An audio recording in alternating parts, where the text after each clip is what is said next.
This is the Liquid Courage Podcast, a in-depth look at every episode of Courage the Cowardly Dog. On this episode, we check out Nowhere TV and Mega Muriel the Magnificent, featuring Taylor, Tim, and Sheldon. Now here are your hosts.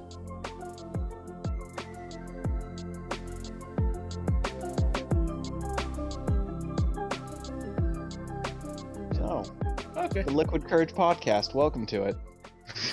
It's here. It's here now. Now. For you. That's the intro. All right, good. Was that the intro? No, we can do another one. Nope, there it is. Nope, fuck it. We're doing live. All right, I'm Sheldon. This is Dix Taylor. And that's Tim. Hello. Shot. Sheldon's leading this one. I'm going to do my best. It's a Sheldon episode, folks. Remember, we have to talk. So you can skip. Oh god. This is a Sheldon Tim arc. We're gonna bumble around a Home Depot for 45 minutes. What is sadder, that I hadn't said anything, so I didn't want to be part of the arc, or that I have bumbled around Home Depot for 45 minutes recently? Yeah. No, I know. We don't have a Home Depot. We only got a Menards. We have both. You save big money there. I don't know. I'm not so sure. Saving big money is a hoax. All right. Yeah, we're here. So Menards. I took a drink of my drink and it went down the wrong tube as I started talking. And it was just like, that was a bad idea. Why did I do it? All right. So, welcome one and all. Yeah. Hello. Let's fucking do it, Yeah. Shit. We're on time this time. Somehow. I was trying to think. Dear listener, we're on time recording this time, which means if it's late, it's not my fault. I mean, fuck you. That's all I can say. It's fuck off. It's probably that Sheldon's fault. I mean, this weekend I'm making content for myself and for this podcast, so fuck you all. Hey, man, Tim. I appreciate you. Thank you. Sheldon, I appreciate you too. Taylor, it's so-so. Understandable. So, I'm just mad that Boomer.com is a consulting firm. Anyway. You can't just place that in there and expect our audience to know. They're not going to see our... They don't need to know. Taylor had a dream. He had a dream of a website. I had a dream of a grift. He went to GoDaddy.com and found out Boomer.com was taken. I didn't even have to do that. All I had to do was I said type in Boomer.com and it took me to a consulting firm. Mad. Oh. I was actually hoping it'd be something Boomer Sooner or some bullshit like that. Boomer Sooner? No, I can't purchase that. I can't purchase that domain. If the University of Oklahoma has it, it's done. It's out of my grasp. Yeah, there's no amount of money it's gonna make them part with it. That's correct. I will never touch that. Yeah, that's very true.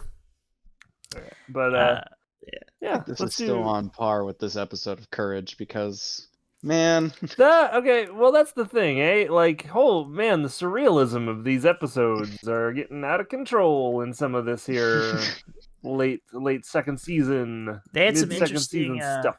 Interesting backgrounds in this one for sure. Yeah, it's gonna be it's a weird one. It's a very odd couple of episodes. Are you expecting the computer to take the focus point? Well, you better. Yeah, did you think computer would be main character? It is. There Actually, that's a second part of the episode though. Yeah, no, but theoretically we've got two episodes that focus around technology in the bag home. True. Yeah. Going nuts. Yeah. Like both have reoccurring characters and reoccurring, like, I don't want to say villains because the computer wouldn't count as a villain necessarily. I don't know. He's an anti-hero. Yeah, that's a good way of putting it, I guess, if you're ever gonna put it. Is this Dilworth's statement against technology? Is that what this is? I don't know. He seems to be putting out enough YouTube content not to hate technology. I mean, I don't know, man. Strange. Just saying. By the way, Dilworth, I do love your YouTube content. I think it is a I thought you were segueing into an ad, and I was going to be so fucking upset if you didn't. That's you right. Just had ads. That's right, Dilworth. And you didn't tell me. But you know what Dilworth loves? Serta Mattress. Serta Mattress is here to... I would have been so fucking upset if you would have just transitioned into an ad. And like, but you know what else is good? That honey? means you got paid, and we didn't, and I'm gonna be so fucking angry. There's no way I'm getting paid for any of this. Taylor doesn't care about you shilling out as long as we're all shilling out. Yeah. What even is the name of the first episode? It's Nowhere TV, Nowhere right? TV, Nowhere TV. not to be confused with Creep TV, the Flash game. Which is their Flash game. Which keep an eye out for things. Something anyway. like that someday. Maybe it'll be Halloween. Who knows? Oh yeah, that'd be Yeah, pretty deep. Yeah, we'll get drunk before then. Let's do it. I need to finish this drink. Have you seen the current year? Yeah, we will. Oh god. Here's the thing. All right, I'm gonna date this. This is not. Maybe this isn't evergreen content. It's not at this point. Hey, remember when Beirut exploded? Yeah, it's like 2 years ago. That was 2 months ago. Oh god, Max. I thought that was 6 months ago. It wasn't.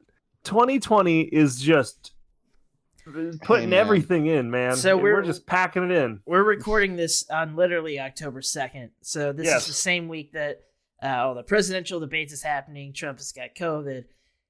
Those two things has made basically everyone's life's crazy. And we're all Americans, so sorry.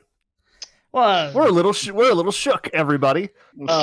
Yeah, there's a lot happening. Potential. Everyone's life is up in the air. We're never quite sure what the next day will bring. He's down. He's shaking all around. Yeah. And I really want to just like put extra stuff in here to date this episode, but I'm not going to because every time I do, Taylor yells at me. Hey man, no, he started it. It's fine. If I do it, I don't care. If other people do it, how dare you? Yeah, it's like eating on the podcast. Don't fucking eat on my podcast unless it's me. You've eaten on fuck you. You've eaten on this podcast. Yeah, I know. That's the whole point. If it's me, I can't. Yeah, the rules don't apply to me. I've followed the example set before me by the world of 2020. We've been doing this since 2018. Yes. Yeah, I know. The statement still stands.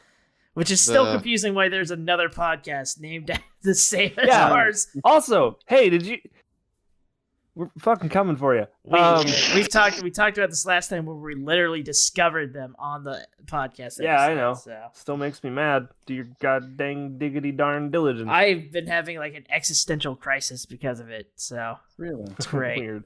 I like that I wait for Tim to get emotionally vulnerable, and then I make fun of him like the Karen Viper. What? I'd like to return these Nike shoes. This is an Adidas store. Take the return. Does she then just bite you? Viper. So the first, I'll you know what I'll do? I'll do Nowhere TV. Oh fuck. Somebody else can take Mega Muriel because I don't. Okay, but if we do that when it gets to moments of the final fight, you should list off the TV segments.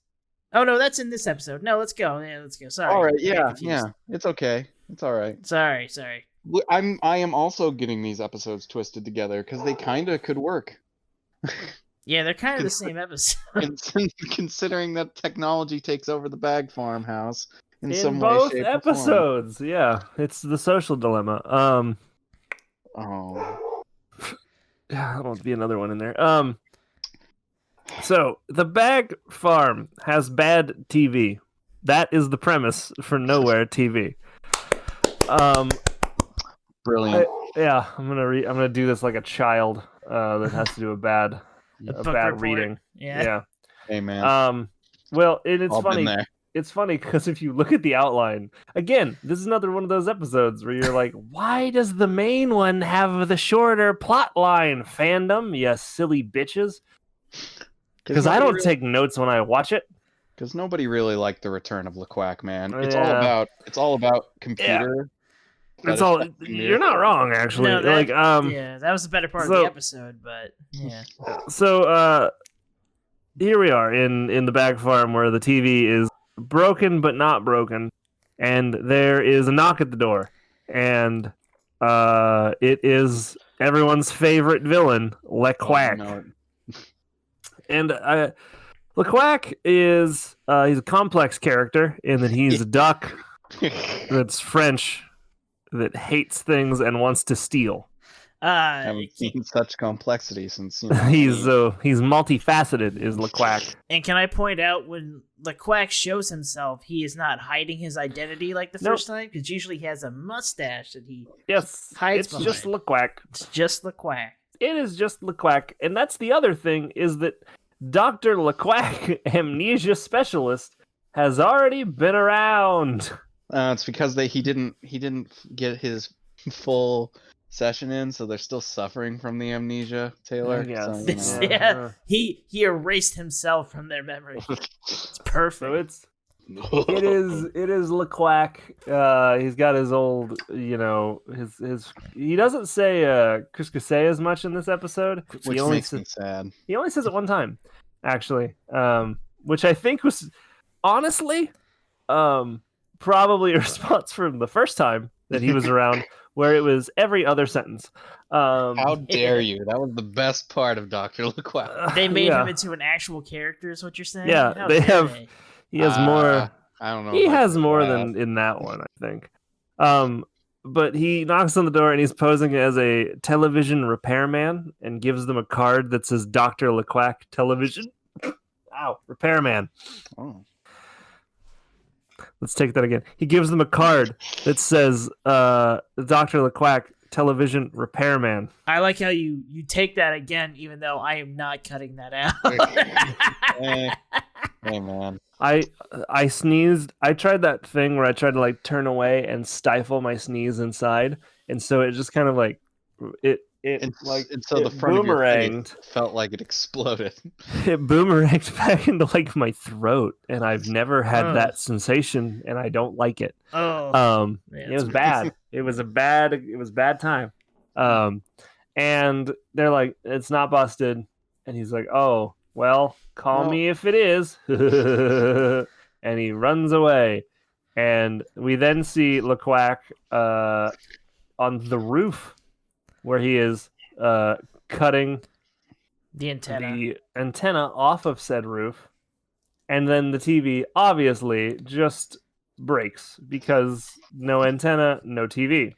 So can we point out the big thing, the reason why they're watching the TV, other than it's the only thing they have to do in their life, is that they're watching the lottery. Oh yeah. And Eustace had a lottery card with the number 1, 2, 3, 4, and 5 on it. Forgot that was a plot point. Yeah, it was. And forgot that was the whole point. Well, it's fine. That's exactly where it was in the story right there. But so can I do a side note real fast? Sure, Tim. Well, it hasn't stopped you before, and it won't stop me now. When I loved Spaceballs growing up. If you're unaware, Spaceballs has that same joke where the luggage number and the number for the space airport, the air. 1, 2, 3, 4, 5. Yeah, it's just 1, 2, 3, 4, and 5. And that's what lets the Spaceball sucks the air out of the Earth-like planet that they're trying to steal the air from. Don't look into it if you don't know. Just accept it, because it's science fiction. But no, it's so I was a big fan of that growing up, and of course it shows here as well. When I was in college, I had my first iPhone, and the passcode to it, of course, was 1, 2, 3, 4. God damn it, Tim. Yeah, it was great. It's the same passcode of my iPod Touch as well. Which I don't use anymore because it's the Gen 1. But are we even talking to the real Tim or the Chinese kid that stole his phone? Well, I'm glad you brought that up, because one day I let someone use my phone, And then I had to go to the restroom, so I ran to the bathroom. It was someone I trusted, or at the time at least trusted. You fool. Not anymore. Came back, and all of them were gone. And, of course, I'm the type of person who likes to make a joke. And the joke was, it's like, I'll never forget the code to my phone. They go, why? It's like, it's 1, 2, 3, 4. And like a dumbass, then I let them use my phone and walked away. God damn it. It was Hang on. How old were you when this happened? I was like 18. Barely 18. Yep, that's too old. It's too old. This is my first iPhone. Every phone I had Too before old. that was a It's too flip old. phone, though. It wasn't even Poor like naive Tim. the God reason. damn it, Grandma.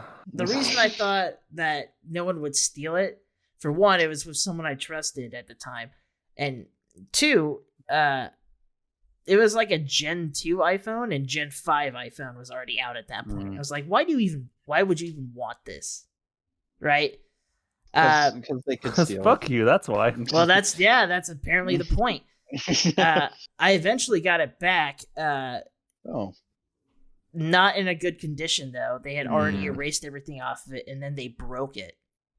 Oh. Yeah. So you didn't really get it back. Oh, I got the pieces back. That was fine, and I just sat there, was just like, you know what, fuck this. I just threw it away. Then you got a new phone.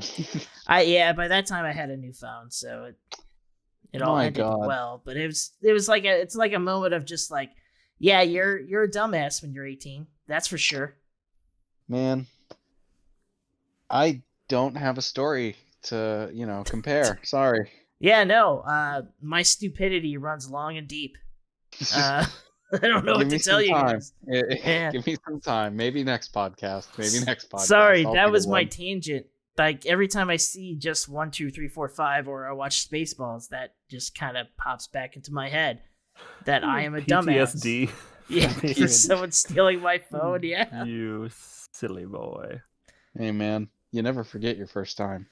Having your phone stolen. Whatever.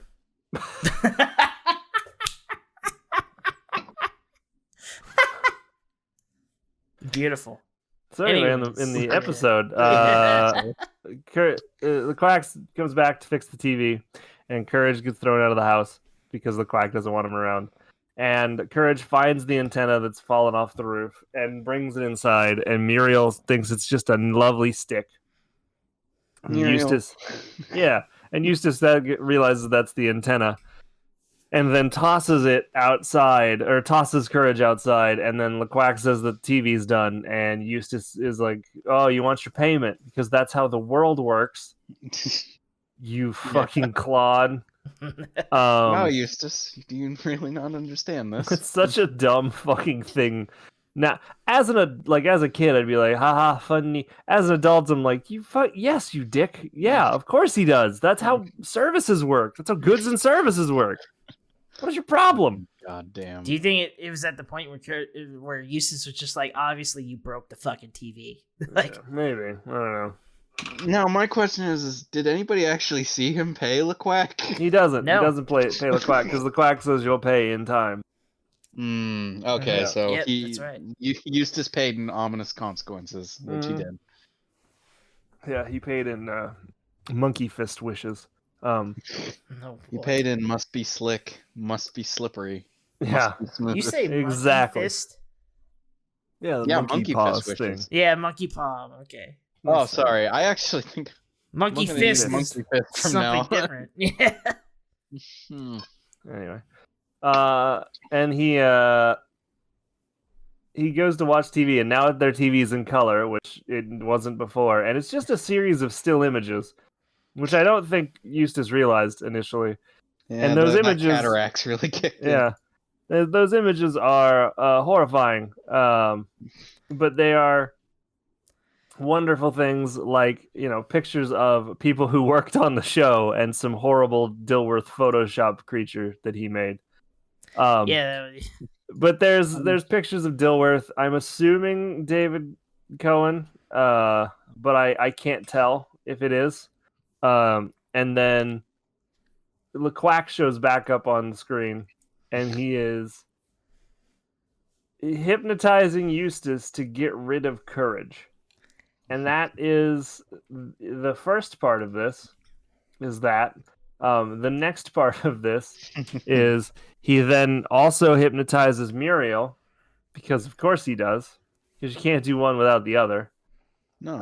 And he first hypnotizes Eustace to go get rid of the dog, which is he makes Eustace go play fetch with Courage with a fence post that he just hurls into fucking space. Eustace was a shot putter in the Olympics. It's fine. Yeah. Yeah. It's quite amazing, really. Well, it's even more amazing, though. Yeah, I guess he throws Courage off a cliff, actually, into a lake. Yeah, which is conveniently right next to their right farm. there. It's who knew? Or Never seen it there, yeah. real far. Or real far. And Muriel also gets hypnotized with another series of images, and then Quack. But he turns Muriel into a juggling clown. Hey, man. There's nothing more to that joke. That's just where it happens. Yeah, that's and then we see Eustace and Muriel sitting in the front room as Courage comes back, and Eustace is just chanting the mantra, must be slick, must be slippery, must be smooth. And Quack wants the lottery money. No, of course. It all ties together to that original point that had a really bad story behind it by Tim. Welcome to Nowhere 3, a spin-off of Ocean's 11. Yep. And then they get in the pickup to drive away, and Courage tries to catch them, but apparently is the biggest idiot and forgot that there's a windmill in front of the house. And when he tries to paraglide, he just runs into it, which then conveniently flings him into the lottery castle. Because it's a castle. And this is when I went, this is just a surrealist season. Because proportions and colors and everything is just off the rails at this point. We are moving that way anyway. Here we are. I just like how the protagonist of this show basically makes it to the problem 20 seconds after it's been presented. Yeah. And faster than the would-be thieves. And we cut to the same kind of purpley background with the weird grass. And then the castle, and then there's a guard who's being, entertained by Muriel the clown, while the slick and slippery Eustace slides through the sewer drain into the ladies' restroom. Ugh. And when he walks out of the restroom, first off, he's kind of giggling, which is all right. It's the fact that he's coated in just grimy liquid that makes you go all right, Eustace. Just the color, eh? That deep green. Yeah, his footsteps leave behind this deep green goo. You just go. It's cool. Andy Dufresne crawled through 10 miles of shit. Yeah, came out clean on the other side. and then Courage is in the lottery bag because he crashed through the skylight, and Eustace then picks him up, and they're walking out as Courage pulls the alarm, and Muriel drops a bowling ball, an anchor, and a motorcycle on the guard outside. Which you're forgetting the best joke of the episode, which is the guard watching Muriel juggling these things out front and going that sounds like a man in a wetsuit coming out of the women's restroom with the intent to steal the lottery money. No. Okay. All right. Goes back to watching her juggle. And so now they're traveling down the road. The police show up. You know the police. You've seen them before. And they follow a trail of money to Quack's hideout, which again is eerily similar to other hideouts we have seen in prior episodes. Yeah, it looked a lot like he bought a bed and breakfast from fucking the Fox dude. I can't even. Yeah, so did Kids, oddly enough. Yeah, those are the same places. Yeah. Yeah, and there's no money left, and Quack and Courage have a big silly fight, and then Courage runs into a TV room where there's a whole bunch of old style TVs, and this is when TV room at home. Yeah, and then this is when the surrealism just goes through the roof when they use the TVs to fight each other. So we have a picture. All right, so it starts with Courage turning on a video of Robin Hood. Is it Robin Hood?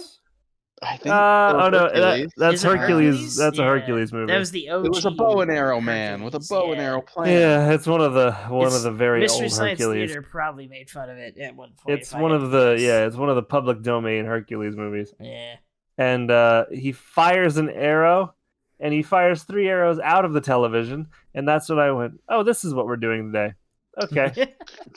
And then Quack turns on a TV to a destroyer, which fires a shell at Courage, to which Courage then turns into a submarine, which fires a torpedo at Quack. Then Quack just turns the picture to Ghidorah, which shoots fire at Courage, which also, Ghidorah shoots lightning. Yeah. That's just the canon of Ghidorah. Hey guys, it wasn't a normal dragon. The fuck is wrong with you? You know what Ghidorah is. If there is anyone that knows who it is, it's Cohen and Dilworth. They both had to be. Yeah. So the fuck, guys. The kids are gonna think it's a dragon, and they're gonna wonder where the lightning came from. It's fine. The kids won't know these old characters. Well, yeah, and then it turns to a pie fight, and the pie fight that is shown is very old. I thought it was. I thought it was something that I could place, but I think it's just generic pie fight. Gonna be honest with you. Yeah. I mean, there's been a lot of them through time. Yeah, and, it was public domain. Yeah. Whatever it was. And it gets thrown. The pie hits Quack in the face. He laughs, but Courage or somebody, which again is a problem, shows the pie having a piece of dynamite in it, which just didn't happen in the old cartoon, the old show. The behind the scenes has been shown a little harsh. And yeah. And then the cops get there, and they find a destroyed room.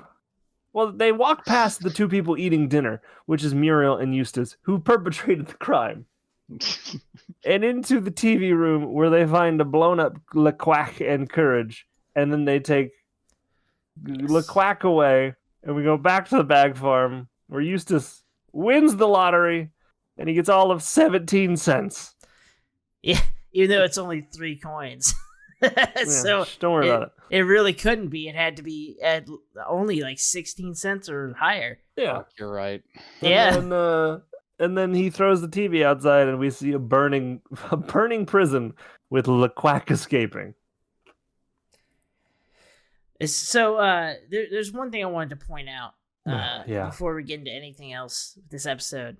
This is the first time it's colored TV, correct? Yeah. Yeah, it's the first time. Yeah, he has antagonist magic. Yeah. He turns the TV, which again shows that he's actually a pretty fucking good TV repairman. Yeah, he knows what he's doing, you know. If you could change a black and white TV to color, that's pretty fucking awesome. Like, there's no way that actually works. No, they were just stills on like a roller event. It's fine. But the reason to bring that up, and we'll get into this the later part of this episode, is that from here on out, the TV's in color. Forever?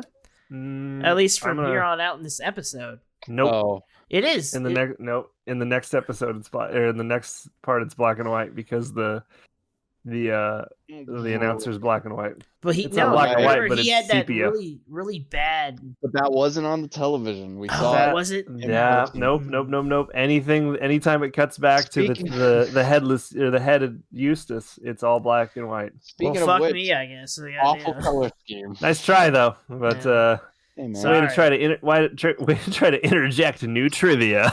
Way to try English. I am 0 for 2 for interjections tonight. It's not great. Bad stories and bad.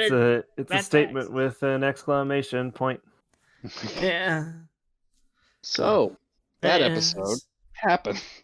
Yeah. You know, it wasn't the best episode, but it was fine.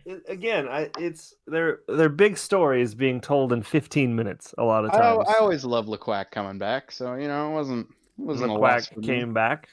He wouldn't stay away. He was sitting on that porch the very next day. He was. You remember that, Tim? Did you have to sing that song? No. You didn't have to sing The Cat Came Back? No. I lived in the inner city. There were no cats. No. No, you didn't. Even I can't say that. No. I'm like, there were no cats in the inner city? I knew where you've talked about where you've grown up. I don't think you get to call it any of those things. No, I can't. It's not inner city. But no, I never had to sing that. Or if I did, it doesn't matter. I don't remember. Oh well. But would you guys like to hear the trivia and or the fandom stuff before we give this an official rating? You know I would. Oh, you fucking know it. Grip it and rip it, dude. All right, so before we go anywhere else, Taylor did point it out as we started this that the plot outline is ridiculously small for this episode. It is like 2 sentences, and it does not shell this episode at all. No, it really only is. It is like the briefest synopsis. It's like whoever wrote it was like, I don't want to spoil the episode. Yeah, fuck you. Come on. Which is funny to me because I like the idea of people going to fandom to not be spoiled. Yeah, they're like, well, I really wanted to know this fact about the episode, but it spoiled it, so now I don't want to watch it. On the synopsis, dude. Chances are I want to know. Yeah, at this point, if you're here, you wanted it. Rough thing to say. I came to this trivia to learn nothing but just plain trivia that doesn't matter about the episode. What the fuck are you doing telling me the plot? Fuck you, man. How dare you? The ending's right there. They spelled it out for me, literally. The other thing that I find that is weird about this fandom entry is that the cameos. So they have the main characters listed out: Courage, Muriel, Eustace, and the Quack. The minor characters, which is the policeman, the nowhere newsman. They did not mention the military man, who had a very pivotal role. Yeah, I know. What the hell, right? Is he not a minor character? He's been in multiple episodes. Turns out Courage hates the military. But no, the only was brother Melvin. The only cameo. Courage kneels on our national anthem. Yeah. Oh. We don't need to bring that to. Why is that a thing? Courage represents Black Lives Matter. Oh god, as I spilled shit all over my desk. I don't know. I look forward to Tim cutting that part of that one out. You gotta. Like, I said that one. I'm gonna cut that one. You said that one. You have to remind me because there's no way. Just cut out the part except our reactions. So leave that in. so everybody gets their imagination to make it so much worse than it is. No, we'll keep it in. It's fine. It's fine. But, it could have been way worse. No, the only cameo. Remember when Tim said what? What, motherfucker? Damn it! I was really hoping you wouldn't say anything. I was gonna leave a long silence. Just like, remember when Tim said? And there was just a long silence, and then just me going like, "That was really bad." Yeah, fuck you. Like I edited out the whole thing. Like I'm biased. I don't care. At this point, the only thing on the fandom that is weird, the wiki that we use, is that the only cameo that they cite is King Ghidorah. How do you say his name? Ghidorah. Ghidorah. Sorry. And fuck me. What? I watched Godzilla by myself. How do you pronounce names? They say it in the Godzilla movies. That was a really bad dub. Who fucking cares? But, so, Ghidorah. I was just sighing because I couldn't breathe, and I wanted to be away from the microphone. I was trying not to die. Tim's fucking dander is just up so high. You're the one who attacks him when he's at his lowest, so you got this on yourself. It's called content, Sheldon. And it works. Here's the actual trivia for the episode. I just thought that cameo was weird, that was the only one they put, even though there was King Ghidorah. There are 5 different appearances on those televisions. They just that's what I don't understand sometimes. And again, this is a fandom rant, which has literally zero bearing in the world. Yeah. Sorry, but to like your bubble fan. Yeah. Writers. No, it's just like, Well, mostly to our people that listen, they get tired of me fucking complaining about it. But it's poorly formatted. Every fandom I've ever been on it's just poorly formatted. Like everyone who ever has started a fandom, has started a wiki, has like no idea how to do website layout or like page layout, and is just like, I'm doing it, and then they just start writing, and then it's never clean. It's never like. Isn't that the point of doing a fandom wiki? Is that you don't have to know that knowledge, and so that it does it for you? Yeah, but it doesn't do it for you when you just like when you when you talk about characters. No shit, we know the main characters. We don't need to know the minor characters or the cameo. Just keep everybody as a character. Like, there was no point in this. There was 5 real people on screen. 6 when you count the military man. Yeah, they missed. Also, I don't think you can count King Ghidorah as a cameo when it's a puppet on a TV. Yeah, literally, they just did the easiest editing technique in the world, basically, to get him in there. Like, no one was like, yeah, King Ghidorah is really stoked for this. Yeah, holy shit, they got Ghidorah for this episode? Like, it's Damn. Like if I took it's like if I took samples of like an FDR speech and was like, we got FDR for this one. No, we didn't. I just cut up a speech. He's a corpse. It's like Ghidorah was a fucking Simpsons cameo or South Park cameo. Like, in this episode, I can't believe it. They got Ghidorah. He plays a duck. You get behind the scenes, and Ghidorah is just like, oh, well, for this, I just wanted to make sure that. This is keeping my career afloat. Exactly. I'm not here to give a good performance. I'm here to get a paycheck. Exactly. So the very first trivia is exactly that. Here, Tim, I'll do the next one. I'll go fast. Ready? Yeah, sure. You ready? You ready? Oh, Jesus. Why'd I pick the longest one? You picked the most contentious one, the most fucked up one. Go for it. Quack in front of the peppermint-colored spiral saying the duck is good, the dog is bad, the duck is duck dog, get rid of dog, is you picked the wrong one to read, brother. coincidentally similar to the U.S. commercial for Super Mario Land 2, 6 golden coins, wherein a floating disembodied head of Wario against the red and black spiral background attempts to hypnotize the viewers, say, obey Wario, destroy Mario. The commercial has become popular internet meme and is one of the staples in the classic era of YouTube poop. Although I will agree, First off, it was a YouTube poop thing, but yeah, I'm gonna go ahead and that's fine. That all of that. You know what? There's statements in there that are factual. No, it's not a fucking reference to Super Mario Land 2. This one commercial. It's this hypnotized scenes have happened since hypnotism has been talked about. That is someone who had a fucking agenda to promote Super Mario Land 2, 6 golden Hey guys, coins. I don't know if you're aware of this, but Super Mario Land 2, 6 golden coins is a really good game, and you should probably go play it because it's got all these things in it. Nobody cares. That is like, granted there were some years where I got off the internet for a bit.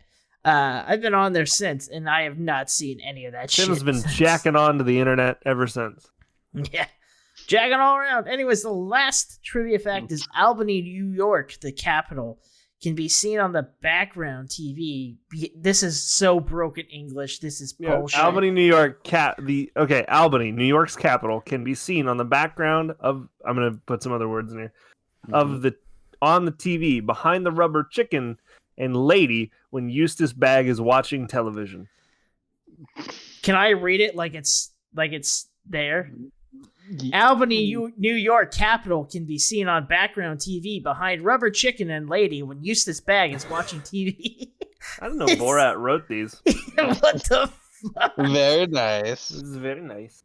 That is it for trivia. I guess now is on to our rating of this episode. Jesus. Yeah. There's a fucking Among Us fandom.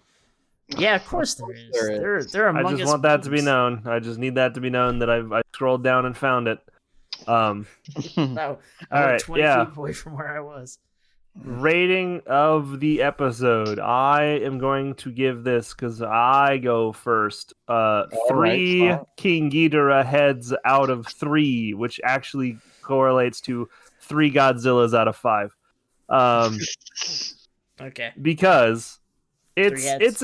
it's an average episode. I think it was okay, but I feel like it went too fast to establish enough good segues and funny ha-has. The last part's really funny. I again always have the bone of contention of like, you know who this person is, but that's just me. Right. But yeah, it again not an average television. Average episode in my opinion. Not one of my favorites, not one of my least favorites. Just pretty okay. I will jump in here and I will give the second rating. I will also give it 3 Quack strangling Courage in a bag full of empty money. Empty bag that should have had money in it. No. Go the other Now way. who's speaking in broken English? They ruined my brain. That sentence killed me. It gave me a stroke. Anyways, no, yeah, it's very much like if this episode, if I was younger, it was on TV, I'd watch it. It's silly fun. But like I wouldn't seek it out later in life. Like now, like I remembered the episode only because of like Eustace's suit that he wore when he stole the money, which is like a purple like spandex suit. Otherwise, I don't remember anything else about that. So, yeah, that's it. I didn't really like this episode, but It's it was now fine. Sheldon's turn. What's he going to use as his grading scale? Let's find out now. 2.5. Does that sound like spandex-clad man stealing the lottery bag full of money? Jesus Christ.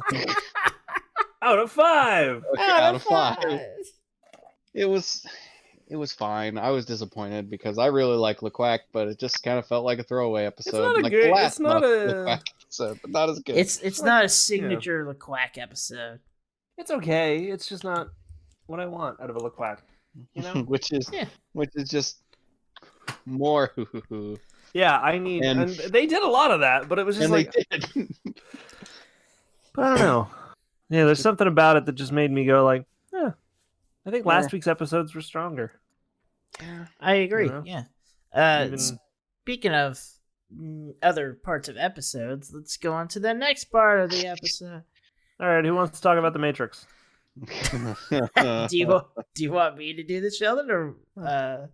Dude, I was so gun-ho, and then I remembered what the episode was actually about. Right? I'm so gun-ho. Great. I will take care of it. Just so everyone knows, the fandom summary of this is only 1 sentence longer. No, yeah, it's a good old paragraph. Yeah, but so this episode is called Mega Muriel the Magnificent. Which I'm gonna go ahead and say, alliteration. A, good alliteration. B, not a single magician to be found in this episode. And they were going for an Evel Knievel knockoff, though. Yeah, but you know what? Evel Knievel never had the Magnificent attached to his name, so 0 out of 10 on naming conventions. Boy, when we get to trivia for this fucking episode, it's gonna be great. Cohen.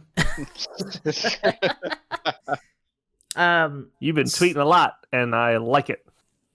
Cohen is one of our favorite people to watch on Twitter. He's so active. It's a good dad. We appreciate you.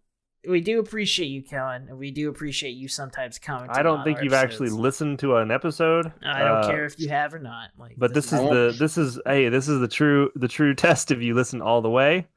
DM us. All right. Should I challenge the writer of Courage the Cowardly Dog to do these things? No. I mean, sometime I'd like to have him on to talk about stuff. So, yeah, probably we can't. We can't. Hey folks, I need you to know something. If we have him on to talk about things, this is not going to be the format. This is not going to be the format of how we're going to do it. It's just him. We're going to be stone sober. We're going to be stone sober and good boys. Well, you're going to be stone sober. I interview people for a living. Fuck you. Anyways, this episode starts as Courage is sitting there writing his memoirs to the computer. Yeah, that was weird, wasn't it? Yeah, they're talking about previous episodes like the Lady of the Lady of the Black Lagoon. I can't remember. Yeah, Black Pearl or Black Pearl, Black Lagoon. This is a testament of how much we have done. I believe it's the Lady of the Black Lagoon. I think you're right. I wanted to say Black Puddle, but that's you know what? You guys keep talking. It's Black Puddle, I think. You guys keep talking. I'm gonna go ahead and not look it up right now. Queen of the Black Puddle. Okay, cool. There you go. And things like that. He's writing it in as Queen of the Black. Yeah, Queen of the Black Puddle.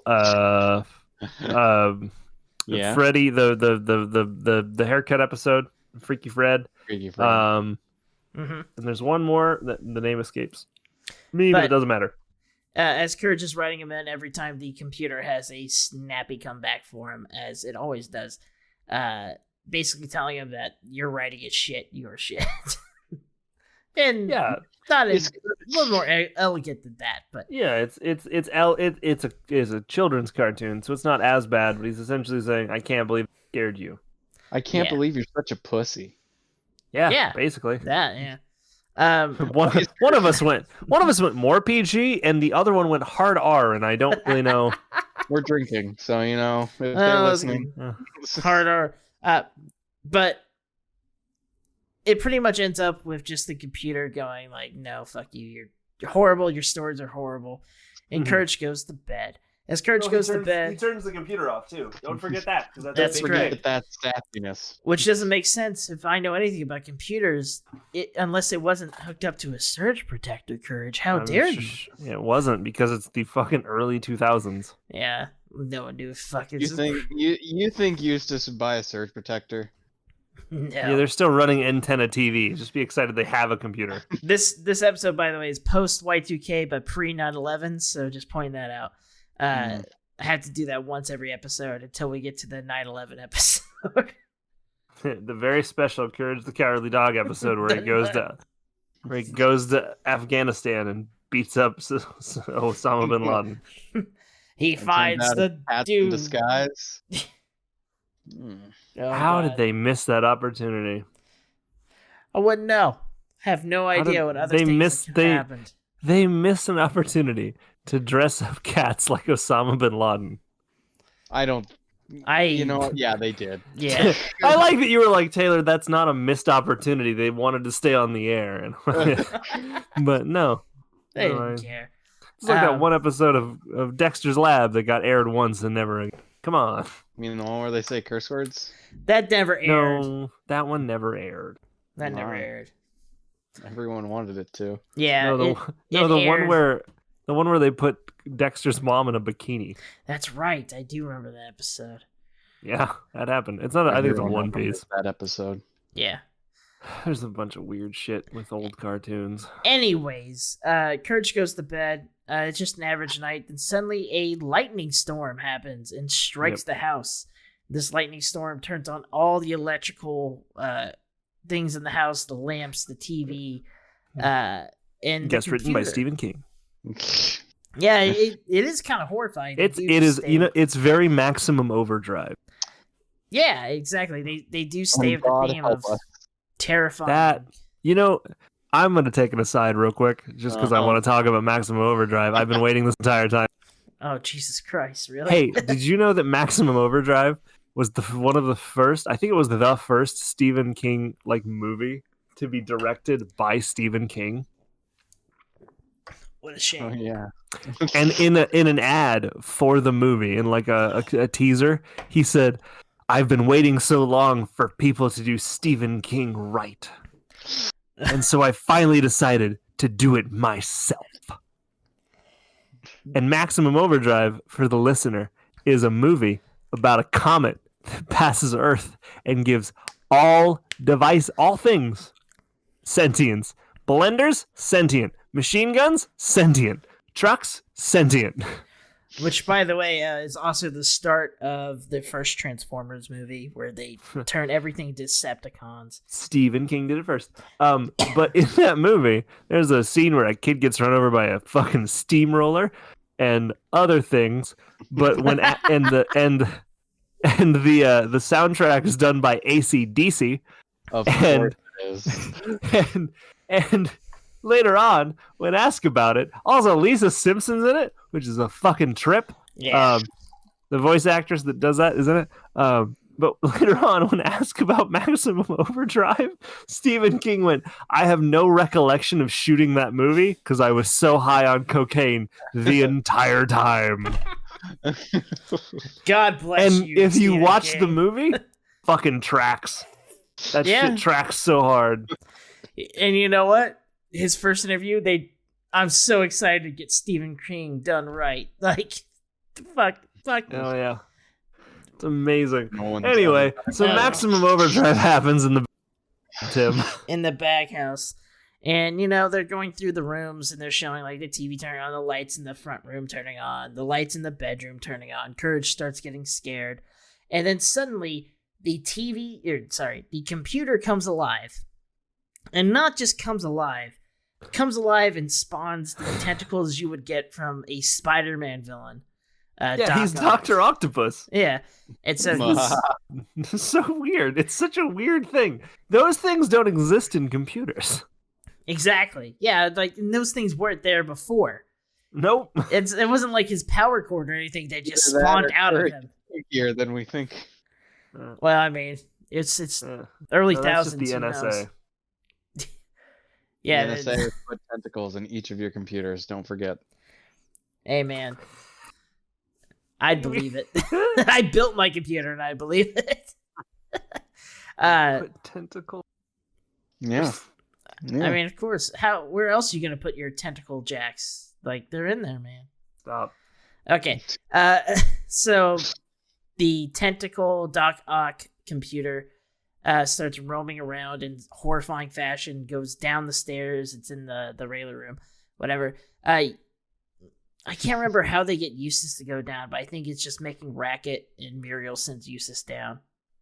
Yeah, I believe that's it. Yeah. And so Eustace goes down and suddenly he's grabbed by the computer, who shoves its tentacle in the back of his neck and downloads the computer's personality into Eustace. Its intelligence, if you will. It's artificial intelligence. Stop. And Eustace, now possessed by the computer, goes, "Yes, finally a body!" And then it just runs straight into a wall.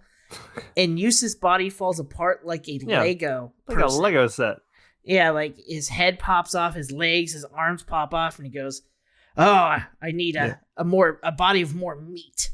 This episode is guest directed by the Wachowskis. Kind of, yeah. Like they do jack in just like in the Matrix movies where they would stick something in the back of their neck or back of their head. Sorry. I mean, it was somewhere though.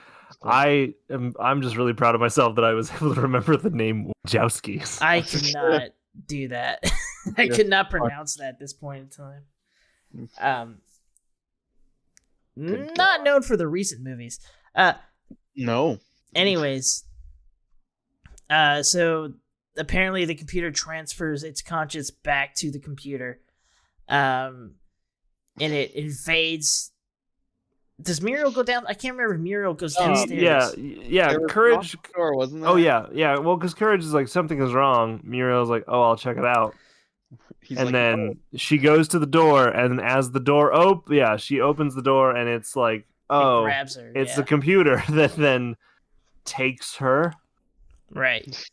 And the computer halves her carnally. It takes her downstairs. And the moment you don't see the actual transfer, but you don't see the jacking of Muriel. Yeah, but you see Courage come down the stairs, seeing Muriel, who's glowing blue. Her eyes are glowing blue. Her hair is glowing blue, and she now has a Evil Knievel outfit on, basically. He downloaded it from his DeviantArt page. It's fine. Yeah, apparently that was just in Muriel's closet over there in the other side of the room, which also may or may not lead to the basement. Don't know. There's a lot of fun geometry and architecture in the Bag household. It's called non-Euclidean geometry. Yeah, non-Euclidean geometry. Damn it. And we all live on top of an Eldritch horror. It's fine. We all live in an MC Escher painting. But basically, the computer now having Muriel's body runs out of the house, not through the door, but through the door, breaks the door, and just runs through the car. Yep. Through the barn and just keeps running. And Courage does nothing about this. Well, how tried. can he, Tim? I mean, this is Mega Muriel the Magnificent. You can't just stop her with words or He's right, puppy power. You're gonna get fucked. It then flashes to the morning where Eustace's head is sitting on his chair, watching the TV, where the Nowhere Newsman is now announcing that Mega Muriel the Magnificent is going to jump into a cannon and shoot herself to the moon. Courage being behind Eustace on the stairwell, like they didn't animate him anymore, because why would you throw money at that? Just saying. I know how some of these things work, but money. Courage then runs out and runs to where Muriel is, somehow catching her as she's jumping right into the cannon, and joins her as the computer-controlled Muriel goes, so you're gonna see what real courage is like. And Courage attaches himself to the top of Muriel as the cannon shoots them to the moon. I hate that phrasing so much. Sorry, what would you have said? He locks in. Nope, worse. It's worse. Go back. Go back. Come on, Tim. You gotta beat my sentence. Oh no! I mean, I already said mine. He has to come up with something better. He hasn't said anything better. On. There's a space dragon. So they shoot themselves up. If in the first season, when they were in space, there was a space dragon that hit a comet away from Earth or to Earth, one or the other. I think it was away. I believe. Yeah. That space dragon is there again and hits them back to Earth and sends them to Georgia, which is I'm the only one who noticed that. I just thought it was funny. No one wants to remember Georgia. So that's what I was saying while we were watching the episode. I was like, well, we're not going to talk about how he sent them. They went from Kansas to Georgia, so they went from one extreme to the other. Stop it! It doesn't matter. Geography is relative, like time. Remember. It's nowhere Mexico. But after they land, Courage is seen going back into the Bag household, covered in bandages, broken legs, and things like that, just hobbling in.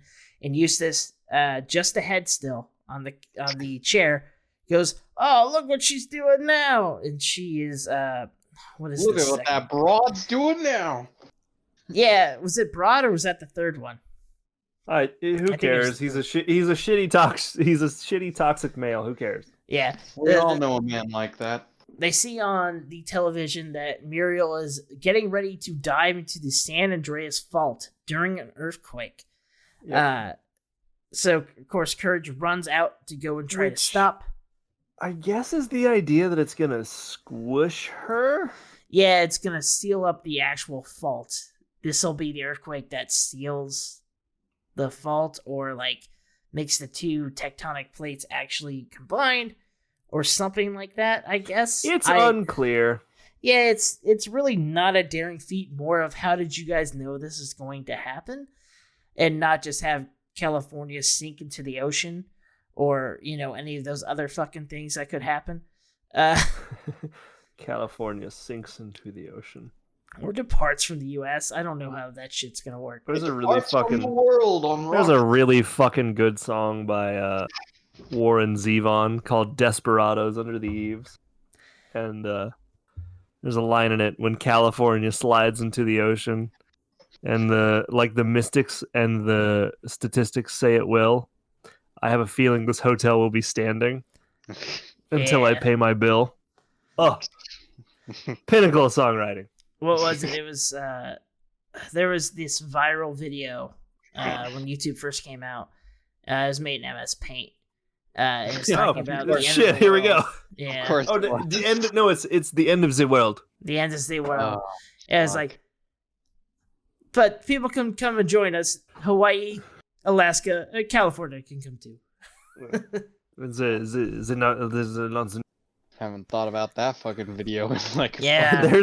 By the way, I think the original's gone, and you can only find shitty rips of it. Yeah, Oh. well, I don't think it was originally on YouTube. I think it was originally on some like a Flash website.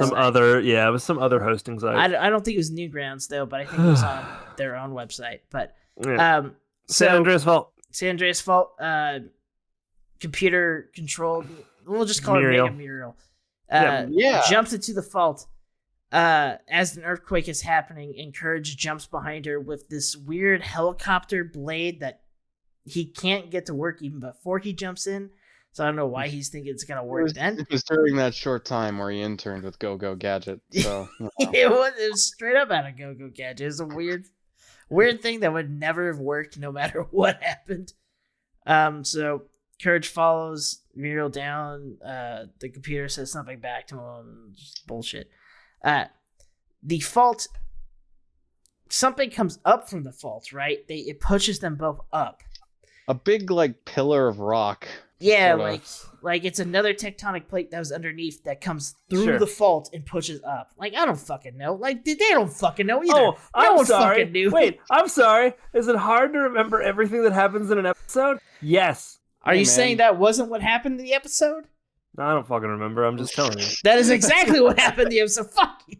I mean, Get hey, out of man. here. I don't know why you're giving me shit. We've done this before. I've taken the reins before. Yeah, it's because he misses it. I know.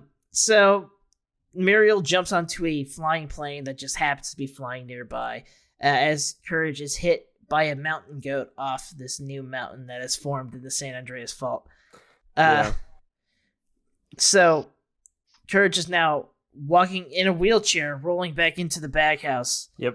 And finally, the rule of thirds. Oh, did I miss it? I'm sorry. Are you also going to talk about how he can't be I was because just gonna give shit. It's just like, wow, that's amazing. why does he walk the wheelchair in, Tim? Jeez. Oh, fuck me. He's rolling the wheelchair. I'm sorry. Is this drunk podcast getting too correct for you when you ask the one person that you know does not speak correct English at all, ever? You're an American citizen. Fuck you. I live in Kansas. Is that Man. is that schooling enough for you? I like that Sheldon went, hey, man. Like he's going to fucking defend it somehow. You're gonna fight. Hey, he might not be. What the fuck? It's now a bad time to tell you guys, growing up, I was in speech classes until I was in the 7th grade. No. Good. Anyways. No, I went to gifted classes for like 3 weeks. So like we're both broken in different ways. That's cool. I did until I was in the 7th grade. I went for reading, Wow. math, and speech.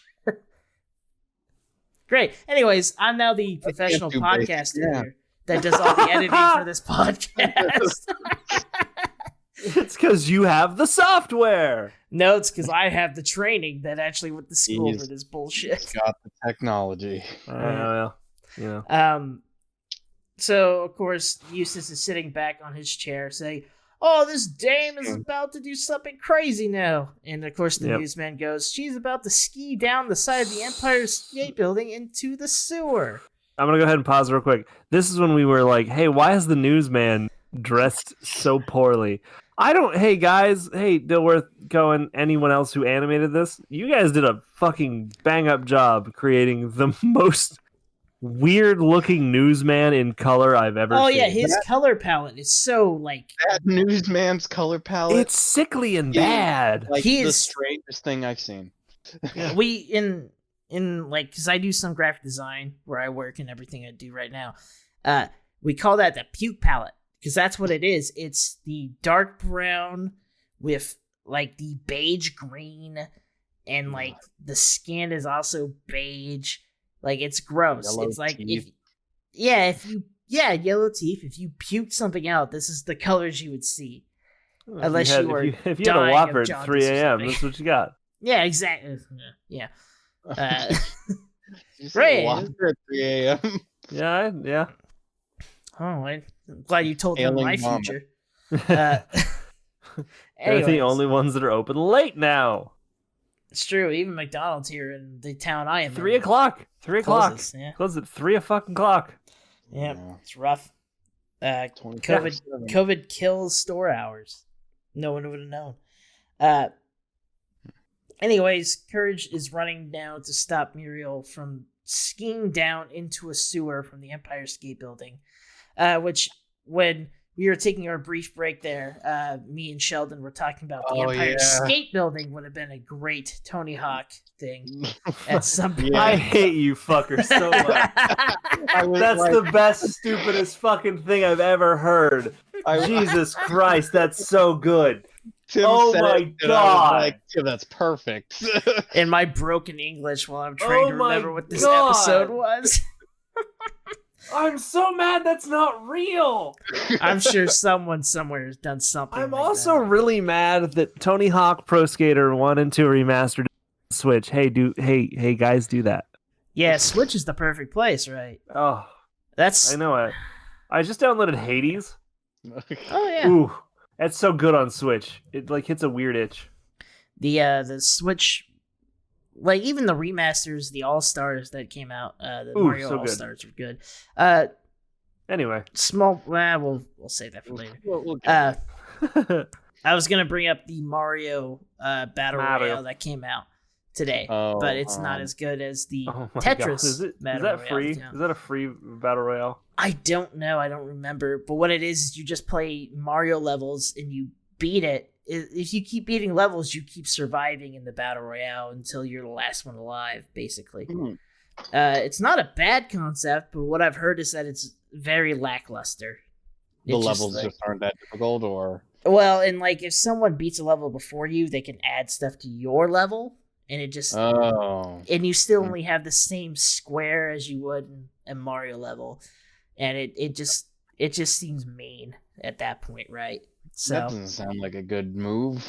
Yeah, they just based it on the same Tetris game that they had. But it was the Tetris Battle Royale where they just add more blocks to you as someone else progresses and things like that. That Tetris one. Yeah, that worked out well for them. That one was great.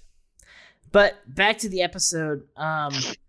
So Courage goes and tries to stop Muriel from diving down the Empire State Building and dying. He attaches, into a sewer, which he attaches a bungee cord to the top of the Empire State Building and jumps after Muriel as she's already jumped down. Tries to grab her. Someone, which we can only describe as a bust of a woman without arms and boobs. Arms and boobs. Is shaking a rug out a window. They're really big. And not the arms, but the boobs. And again, as a child, would have been like, it's funny because she bounced off of it. But as an adult, I'm like, whoa, hey guys, that's a little too much, I think. Yeah. It was keep it in, though. Don't take it. Keep it in. Don't cut it. I have the physical copies. They can't. I'm not taking this They can't update DVDs. Again, you guys think I'm going to go through this whole episode and find things that we're going to take this out to make you Claude. No, not you. Sorry. Oh, sorry. I meant the people that own the cartoons. The people that have the rights that we are using fair use for. No, it's too late for them to change it. They've released the DVDs. They already had their chance. My old friend. Yeah. But Muriel bounces off of that and lands in a power plant, whereas Courage, who was falling behind Muriel, goes straight through it and into the sewer. But because he has a bungee cord, he pulls back up and is also flamed into the same power plant. Muriel, controlled by the computer still, Mega Muriel, if you will, is stuck in the cogs of the power plant, and the Mega Muriel makes a plea to Courage saying, hey, I know this is pretty much what she says. I know I've kind of been rude, but can you help me out of this so I don't die? If I'm not afraid.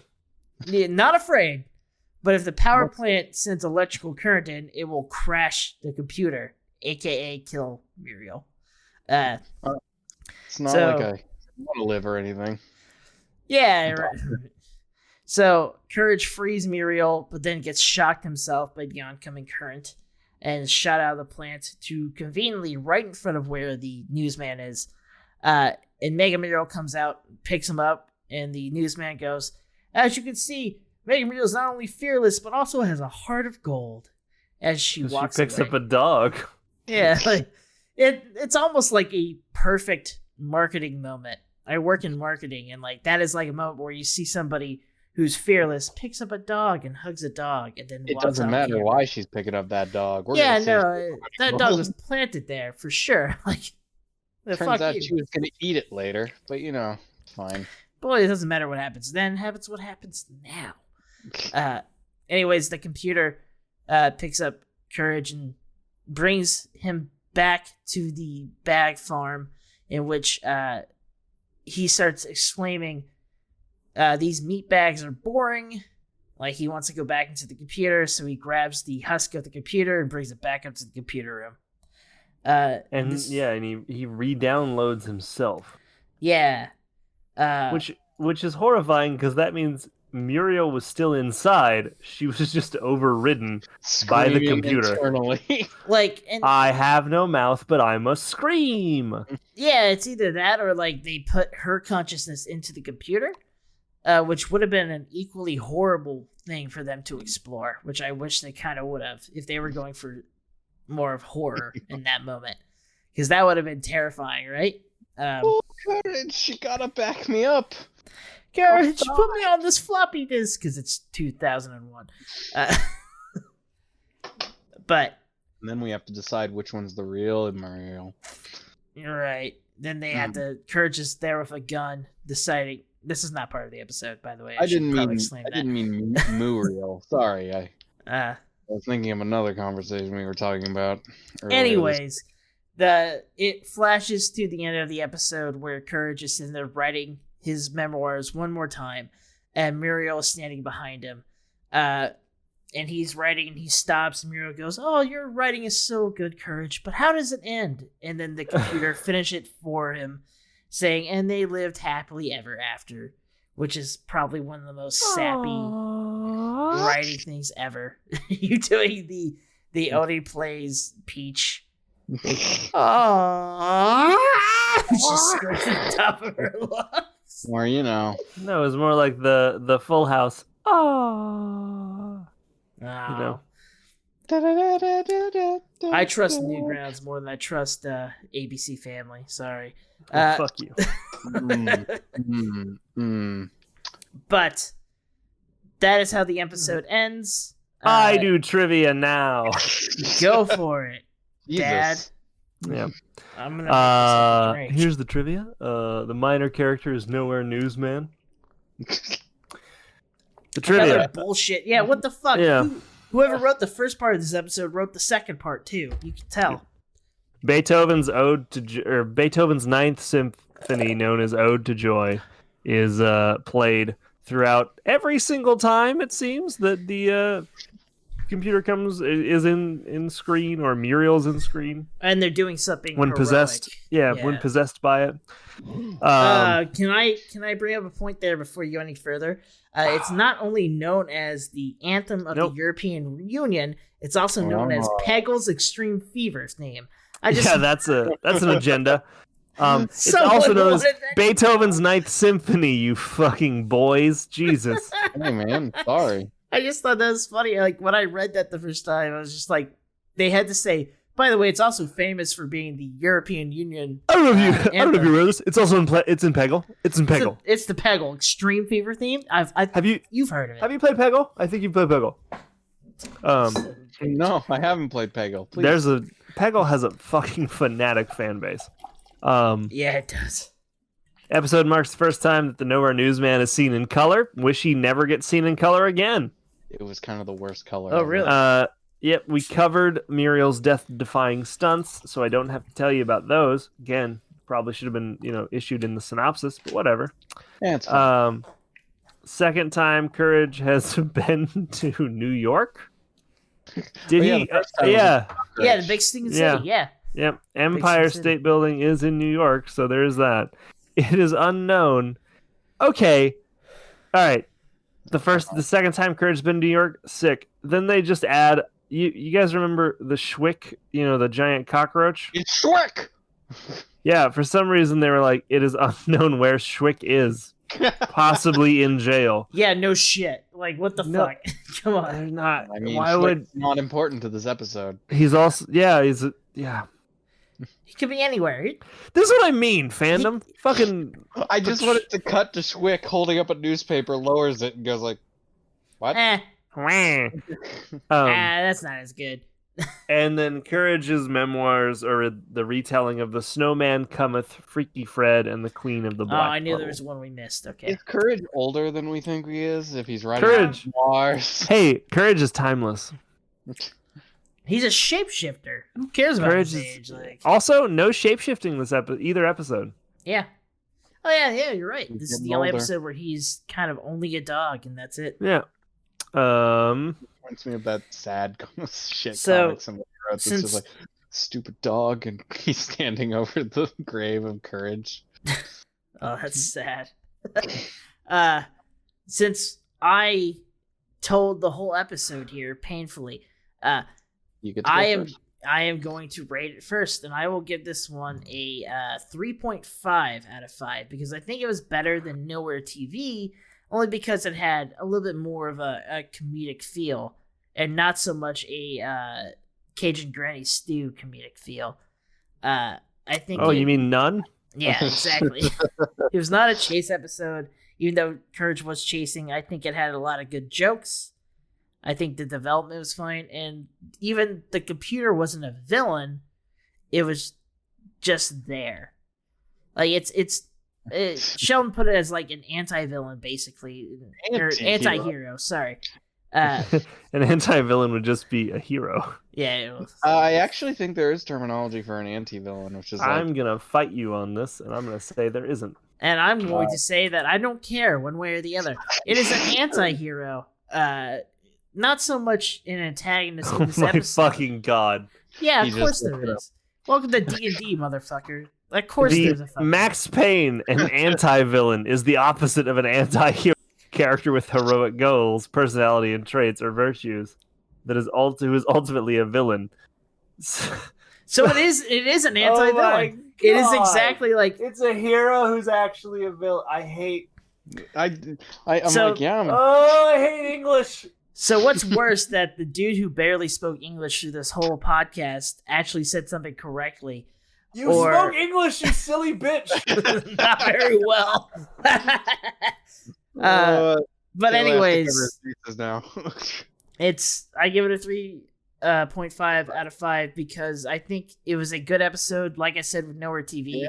if it came on, I would watch it, but if I would not look for it. It's not I'm one of gonna those seek it episodes out. you would look out for, and it's not one of those unexpected episodes that you would watch and go, "Oh wow, that was nice." So, Yeah, it's fine.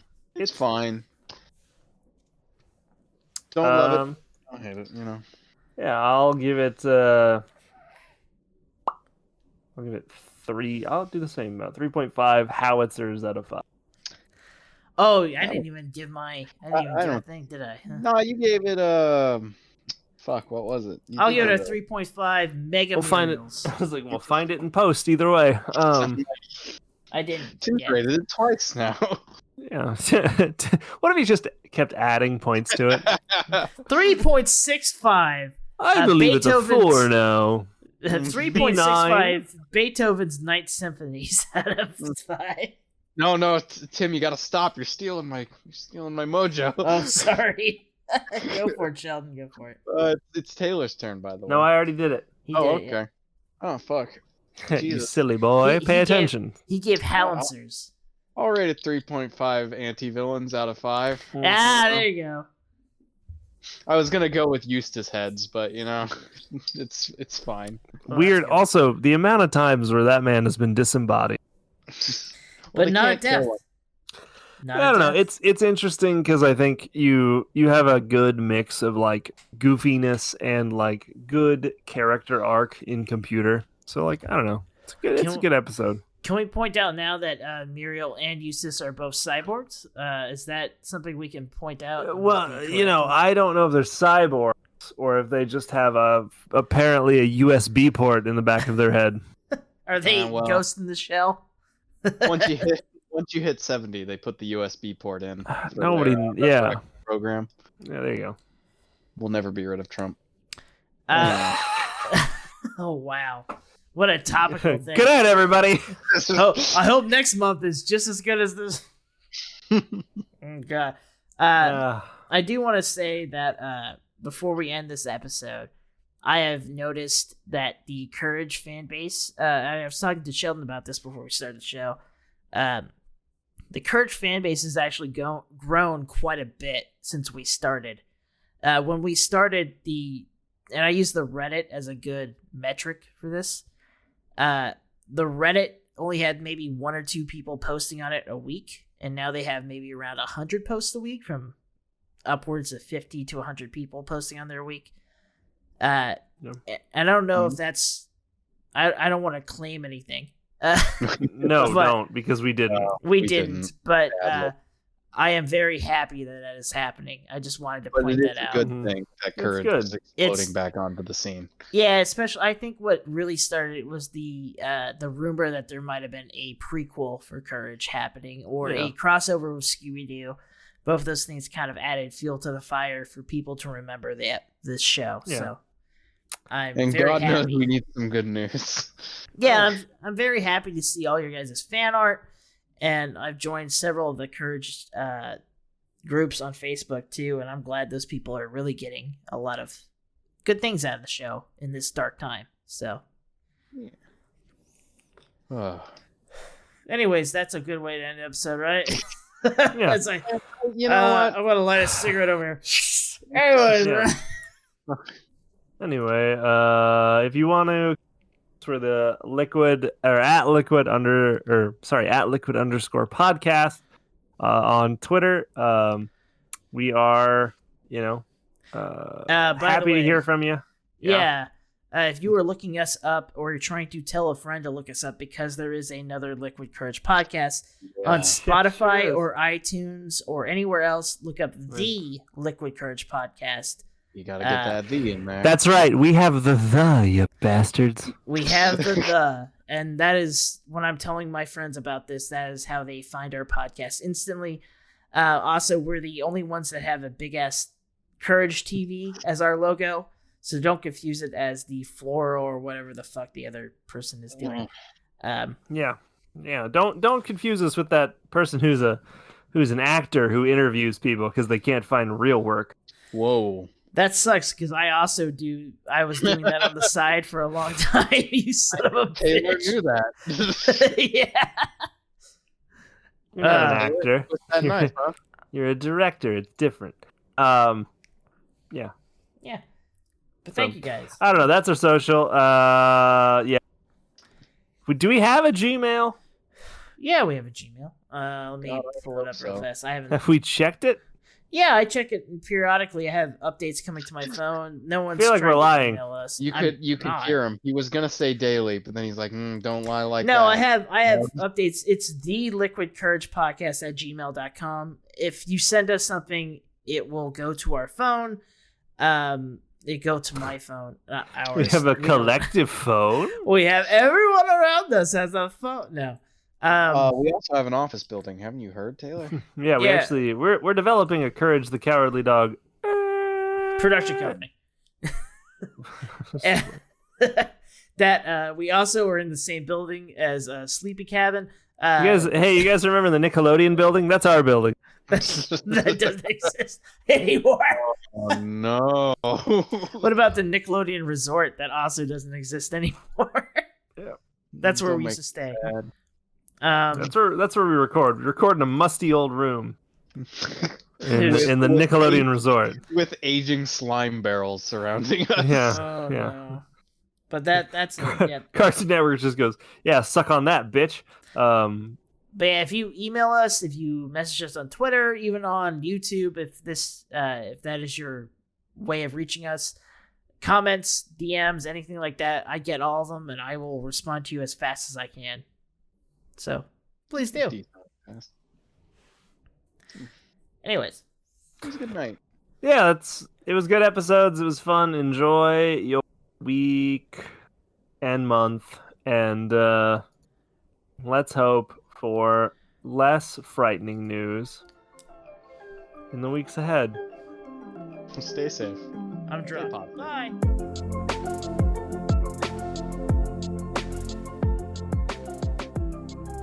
That was the Liquid Courage Podcast. An in-depth look every episode of Courage the Cowardly Dog. On the next episode, we check out Bad Hair Day and the Forbidden Hat of Gold. Music was provided by Visionless. You can find them at www.soundcloud.com/VISIONL3SS. We do not own the rights to Courage the Cowardly Dog. Until next time, have a wonderful night.